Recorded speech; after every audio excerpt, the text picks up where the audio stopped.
Hello everyone, आप सबका फिर से स्वागत है। आई होप कि आप सभी ठीक होंगे। दोस्तों, अगर आप 10th क्लास पास हैं तो इस वीडियो को आप लास्ट तक जरूर देखिएगा, क्योंकि दोस्तों आज की इस वीडियो में आपके लिए एक बहुत ही अच्छी लेटेस्ट सरकारी नौकरी गवर्नमेंट जॉब का नोटिफिकेशन लेकर के आ गया हूं। और दोस्तों, इस भर्ती की 4 खास बातें मैं आपको बता दूं। सबसे पहली इंपॉर्टेंट बात, सबसे पहली अच्छी बात, तो इसमें number of vacancies, number of जो वेकेंट पोस्ट बताए गए हैं अच्छी खासी बताए गए हैं। करीब 54,000 के समथिंग वैकेंसीज आपके लिए निकाले गए हैं। सेकेंड इंपॉर्टेंट बात दोस्तों, ऑल ओवर इंडिया से कैंडिडेट्स फॉर्म अप्लाई कर सकते हैं। थर्ड अच्छी बात दोस्तों, मेल एंड फीमेल सभी एलिजिबल हैं, सभी पात्र हैं। और फोर्थ, यहां पर दोस्तों सैलरी भी आपको अच्छी खासी मिलने वाली है।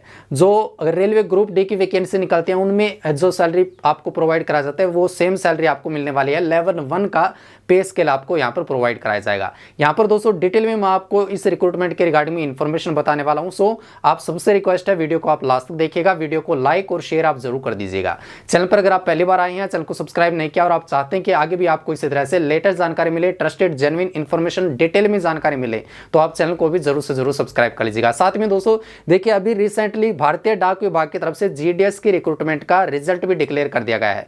बहुत सारे स्टूडेंट निराश हो रखे थे और कमेंट भी आने लगे थे कि हमारा तो सिलेक्शन नहीं हुआ। लेकिन दोस्तों हमने आपको कह रखा है ना कि आपके लिए बहुत ज्यादा अपॉर्चुनिटीज हैं, केवल आप उस नौकरी पर डिपेंड ना रहें। आपके लिए बहुत सारी सरकारी नौकरियां निकलती हैं, ठीक है। तो अब आपके लिए मौका है आपको अपनी काबिलियत दिखाने का। इसके लिए अपना एप्लीकेशन फॉर्म अप्लाई कर लीजिएगा और अपना सिलेक्शन ले लीजिएगा दोस्तों, ठीक है। तो यहां पर दोस्तों देखिए, सबसे पहले इंपॉर्टेंट बात तो दोस्तों ये जो आपके लिए वैकेंसी निकाली गई है चतुर्थ श्रेणी मींस की ग्रुप डी की वैकेंसीज यहां पर आपके लिए निकाली गई हैं। ग्रुप डी की वैकेंसीज, ठीक है। जैसे कि रेलवे ग्रुप डी की वैकेंसी निकलती है, उसी तरह से ये जो वैकेंसी ये ग्रुप डी मींस की इनिशियल स्टार्टिंग की जो पोस्ट होती है वो आपके यहाँ पर निकाली गई है।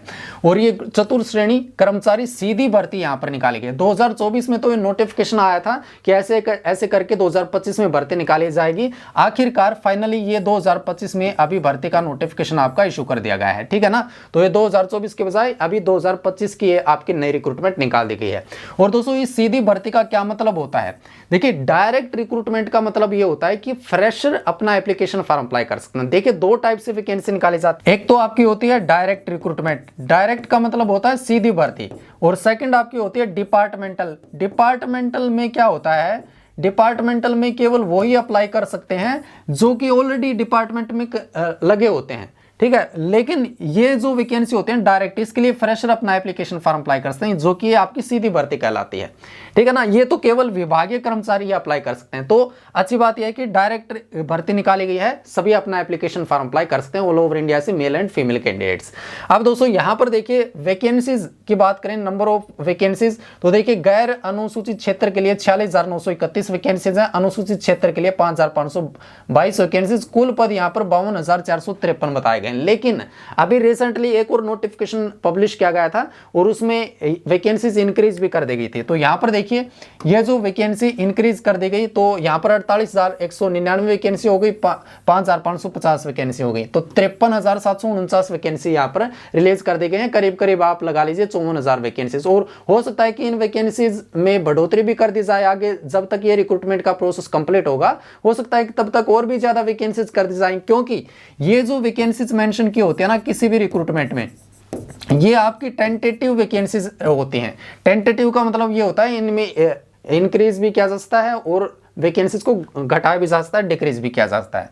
तो वैकेंसी बढ़ाने के चांस ज्यादा होते हैं। अब इसके बाद में सैलरी की बात कर लेते हैं। सैलरी आप पे स्केल देखिए, लेवल 1 का पे स्केल आपको प्रोवाइड कराया जाता है। लेवल 1 का बेसिक पे स्केल होता है 18,000 रुपए से लेकर अधिकतम मैक्सिमम आपका 56,900, ये में आपका मिनिमम होता है और ये आपका मैक्सिमम यहां तक जाता है। और इसके साथ साथ में देखिए, ये तो आपका हो गया 18,000 रुपए बेसिक पे, प्लस में यहां पर आपको डियरनेस अलाउंस भी मिलेगा। डियरनेस अलाउंस अभी कितना हो रखा है? 53%। तो 18,000 रुपए का 53% और ऐड कर लीजिए, राउंड फिगर में लगा करके चले 9,000 रुपए मैं यहां पर ऐड कर देता हूं, ठीक है। तो ये 27,000 रुपए तो यहीं पर हो गए आपके, ठीक है। प्लस में आपको और भी अलाउंस पे किए जाते हैं, हाउस रेंटल अलाउंस हो गया या अदर और भी अलाउंस होते हैं, ठीक है। साथ साथ में मेडिकल की फैसिलिटीज भी यहाँ पर आपको प्रोवाइड कराई जाते हैं। मेडिकल की फैसिलिटीज आपको भी मिलती हैं, एज वेल एज आपके जो डिपेंडेंट होते हैं। मान लीजिए आपकी शादी हो रखी है तो आपके अगर बच्चे भी हो रखे हैं तो आपके बच्चों को भी, आपके वाइफ को या हस्बैंड को, ठीक है, उसको भी मेडिकल की फैसिलिटी मिलेंगी। या फिर आपके डिपेंडेंट्स में आपके पेरेंट्स भी आते हैं तो उनको भी मेडिकल की फैसिलिटीज प्रोवाइड कराई जाएंगी। कहने का मतलब यह है जितने भी यहाँ पर फैसिलिटीज प्रोवाइड कराई जाती हैं अदर गवर्नमेंट जॉब्स में, तो सेम यहाँ पर भी आपको सारी की सारी फैसिलिटीज वगैरह मिलने वाली हैं, ठीक है ना। तो ये बात होगी सैलरी पे स्केल के बारे में। इसके बाद में यहाँ पर बात कर लेते हैं आपकी education qualifications and age limit के क्राइटेरिया, ठीक है। तो यहाँ पर दोस्तों आपकी जो मिनिमम एकेडमिक क्वालिफिकेशन रिक्वायर है आपकी केवल मात्र 10th क्लास पास होनी चाहिए, और इसके साथ साथ में अदर जो भी अदर क्राइटेरिया होंगे तो वो भी आप ऑफिशियल नोटिफिकेशन में चेकआउट कर सकते हैं। All candidates must read the official notification completely before applying. तो फॉर्म अप्लाई करने से पहले आपको ये भर्ती का डिटेल में नोटिफिकेशन को चेकआउट कर लेना है, सारी की सारी इंफॉर्मेशन को आपको जरूर से जरूर रीड कर लेना है। बात आती है एज के क्राइटेरिया की, तो एज की भी देखिए यहाँ पर अच्छी जानकारी बताई गई है। जिन कैंडिडेट्स की अभी एज मान लीजिए 18 साल कंप्लीट नहीं हुई है, थोड़े दिन बाद में होने वाली है, तो भी आप फॉर्म अप्लाई कर सकते हैं, क्योंकि यहां पर देखिए एज का क्राइटेरिया कब से कैलकुलेट होने वाला है, 1 जनवरी 2026 से, ठीक है ना। तो आपकी कम से कम आयु 18 साल हो जानी चाहिए इस तारीख को, 1 जनवरी 2026 को, और आपकी अधिकतम आयु 40 साल होनी चाहिए इस तारीख को। और एज में जो रिलैक्सेशन दी जाती है, जो छूट दी जाती है कैटेगरी वाइज, वो भी आपको सेम मिलने वाली है। जैसे कि SC/ST को 5 साल की छूट मिलती है, OBC को SC/ST को 5 ईयर्स की एज में रिलैक्सेशन मिलती है, छूट मिलती है। इसी तरह से OBC को 3 साल की छूट मिलती है, या अदर कैटेगरीज को जो जितनी भी छूट मिलती है वो आपको एज एप्लीकेबल रहने वाली है एज में रिलैक्सेशन, ठीक है। या जो ग्रुप डी के रिक्रूटमेंट के रोल हैं तो ये आपके एप्लीकेबल रहेंगे। इसके बाद में यहां पर देखिए दोस्तों, ये आपका एग्जामिनेशन का पैटर्न बताया गया है।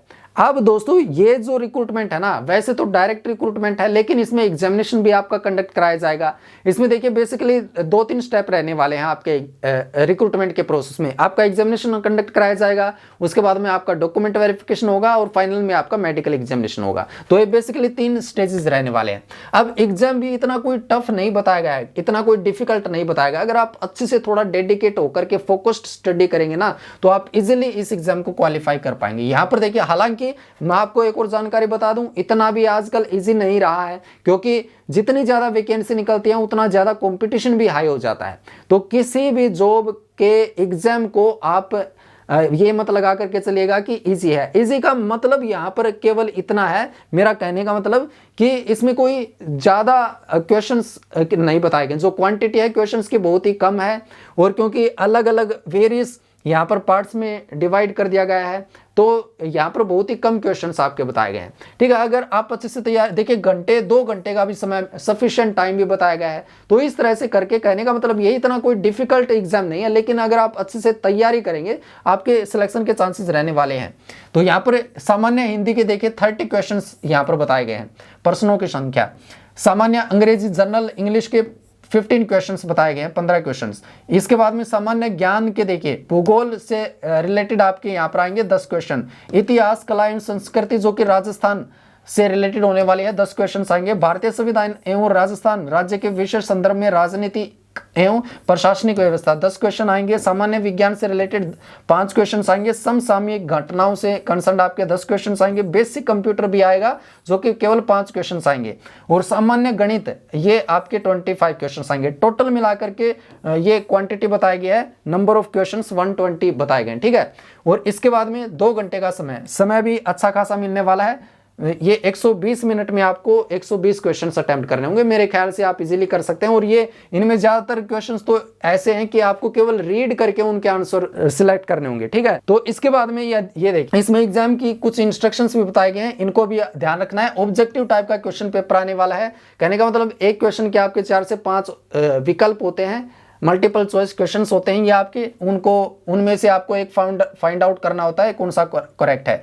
मैक्सिमम मार्क्स यहाँ पर बताए गए 200, नंबर ऑफ क्वेश्चन 120 है। ड्यूरेशन ऑफ पेपर 2 घंटे का समय। All questions carry equal marks, हर एक क्वेश्चन इक्वल अंकों का रहने वाला है, समान अंकों का। नेगेटिव मार्किंग भी यहाँ पर बताई गई, इसका आप ध्यान रखिएगा। 1/3 mark will be deducted for each wrong answer. तो यहाँ पर 1/3 की नेगेटिव मार्किंग रहने वाले। 1/3 का मतलब क्या होता है कि 3 क्वेश्चन के अगर आप आंसर गलत कर देते हैं तो आपका 1 सही अंक काट लिया जाता है। इसको आप 0.33 मार्क्स भी बोल सकते हैं, ठीक है। 1/4 की जो नेगेटिव मार्किंग होती है उसका ये मतलब होता है 4 क्वेश्चन के अगर आप आंसर गलत कर देते हैं तो आपका 1 सही अंक काट लिया जाता है, या फिर इसको 0.25 मार्क्स की नेगेटिव मार्किंग बोलते हैं। तो हालांकि इसमें नेगेटिव मार्किंग ज्यादा बताई गई है, तो आपको अच्छे से क्वेश्चन पेपर को अटेम्प्ट करना होगा, जिसका आपको 100% श्योर है, तभी आप जो है क्वेश्चन को मार्क कीजिएगा या अटेम्प्ट कीजिएगा। Standard of question paper will be that of the secondary examination of the board of secondary education Rajasthan. तो लेवल जो रहने वाला है ना क्वेश्चंस का, वो केवल 10th स्टैंडर्ड का रहेगा, तो इजी या मॉडरेट लेवल का रहेगा। मॉडरेट लेवल आप बोल सकते हैं, टफ इतना तो नहीं आएगा, ठीक है ना। अब इसके बाद में दोस्तों यहाँ पर देखिए, ये फॉर्म आपको कैसे अप्लाई करना है। फॉर्म आपको ऑनलाइन अप्लाई करना है। देखिए यहाँ पर बताया गया है, ऑनलाइन आवेदन करने के लिए अभ्यर्थियों को बोर्ड के ऑनलाइन पोर्टल, ये वेबसाइट बताया गया है https://ssb.rajasthan.gov.in। इस वेबसाइट पर जाकर के आपको अपना फॉर्म अप्लाई करना है। और भी यहाँ पर जानकारी बताएगी, ये अलग अलग वेबसाइट है, इनका एडवर्टीजमेंट, एम्प्लॉयमेंट नोटिफिकेशन भी आप डाउनलोड कर सकते हैं, सब जानकारी को चेक कर सकते हैं, उसके बाद में फॉर्म अप्लाई कर लीजिएगा। इंपॉर्टेंट डेट की अगर बात करें तो देखिए, फॉर्म आपके 1-2 दिन पहले स्टार्ट हो गए हैं, 21 मार्च से। लास्ट डेट क्या है, 19 अप्रैल 2025 है। और साथ साथ में टेंटेटिव डेट, देखिए यहाँ पर टेंटेटिव डेट का भी ये मतलब होता है कि ये फिक्स डेट तो नहीं है, लेकिन आपको ये लगा करके चलना है कि इस तारीख को एग्जाम होने वाला है। हालांकि इनमें बदलाव भी किया जा सकता है, ये चेंज भी किए जा सकते हैं, वेरिएशन हो सकता है इनमें। तो ये देखिए 18 सितंबर से लेकर के 21 सितंबर 2025 तक आप इनमें से एक तारीख को आपका एग्जामिनेशन जो है कंडक्ट कराया जाएगा, या तो 18 तारीख को, या 19 या 20 या 21 तारीख को, ठीक। इसके बाद में यहाँ पर 2 इंपॉर्टेंट जानकारी और आते हैं, जैसे कि एप्लीकेशन फीस आपकी कितने लगने वाली है। अलग अलग कैटेगरीज की दोस्तों इसमें अलग अलग फीस बताई गई। किसी कैटेगरी के लिए 400 है, किसी के लिए 500 है, किसी के लिए 300 रुपए है, ठीक है। तो इस तरह से ये अलग अलग फीस बताए गए। साथ में अगर इस रिक्रूटमेंट का डिटेल में सिलेबस आप चेकआउट करना चाहते हैं तो दोस्तों ये सब जानकारी चेकआउट करने के लिए आपको क्या करना होगा, हमारे टेलीग्राम चैनल को ज्वाइन करना है, ठीक है। टेलीग्राम चैनल ज्वाइन करना बिल्कुल फ्री ऑफ कॉस्ट है, वहां पर आपको सब जानकारी देखने को मिल जाएगी। एप्लीकेशन फीस कितनी लगेगी, आपका डिटेल में सिलेबस क्या कुछ है, क्योंकि यहाँ पर आपको सिलेबस भी तो अच्छे से चेकआउट करना है ना। ये जो आपका सिलेबस है कि बेसिक कंप्यूटर में कौन से क्वेश्चन, किस टाइप के क्वेश्चन आएंगे, मैथ्स में कौन से चैप्टर्स आएंगे, ठीक है। साथ साथ में सामान्य हिंदी और सामान्य अंग्रेजी से रिलेटेड कौन कौन से टॉपिक्स कवर होने वाले हैं, सब डिटेल में पूरा का पूरा सिलेबस आप क्या है कि हम फाइल डाउनलोड करके और वो चेकआउट कर सकते हैं। फाइल आपको जो है हमारे टेलीग्राम चैनल पर मिल जाएंगी, ठीक है। टेलीग्राम चैनल का लिंक आपको इसी वीडियो के नीचे डिस्क्रिप्शन बॉक्स में मिल जाएगा। तो ये सारी की सारी जानकारी को चेकआउट कर लें। और मैं तो यही कहूंगा दोस्तों, अच्छी अपॉर्चुनिटी आपके लिए आई है, इस मौके को आप बिल्कुल भी मत गवाइएगा। एक टाइप से आप क्या करें, मौका अच्छा है, चौका लगा दें, ठीक है ना। तो ये जानकारी दोस्तों आपके साथ में शेयर करनी थी। वीडियो को लाइक और शेयर कर दीजिएगा, चैनल को सब्सक्राइब कर लीजिएगा। आपका अगर कोई सवाल हो, जानकारी पूछना चाहते हो, कमेंट बॉक्स में पूछ सकते हैं। वीडियो को देखने के लिए आप सबका दिल से थैंक यू। इसी के साथ में मिलेंगे नए वीडियो में कुछ नए इंपॉर्टेंट जानकारी के साथ में।